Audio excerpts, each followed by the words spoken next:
Pacific Gas and Electric Company reaching a tentative $13.5 billion settlement to resolve claims in recent devastating wildfires up north. So the question is, how will that affect your monthly bills? 17's Karen Hua talked to an expert today to see how you could be impacted. Karen? Well, over the summer, PG&E already proposed raising rates to reduce wildfire risks. Now, rate hikes could be closer to reality, and in the Central Valley, we could be paying more than others in the state. Utility comes from utilitarianism, and it was an old concept that a few should suffer for the good of the many. Should customers across California pay for PG&E's responsibility in recent deadly wildfires? Specifically, $13.5 billion worth of responsibility? There's plenty of blame to go around.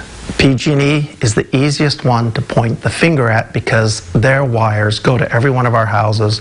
The fires started with their wires. $13.5 billion would help compensate victims from the 2015 Butte Fire, Oakland's 2016 Ghost Ship Fire, a series of 2017 Northern California fires, and the 2018 Camp Fire, the deadliest in the state's history. Collectively, these killed hundreds of people and destroyed tens of thousands of structures. PG&E says this settlement would be a big step in getting itself out of bankruptcy. It's an insane notion that we have in California a utility the size of almost all of New England, and its business plan is to survive from bankruptcy to bankruptcy. So where will this $13.5 billion come from? According to energy consultant Jesse Federick, part of the money could come from bonds and shareholders, but mostly... At the end of the day, the ratepayers will be on the hook for a good portion of it simply because PG&E can't afford to go bankrupt. Though most of the wildfires occurred in Northern California, customers in the Central Valley will be hit hardest, Frederick says.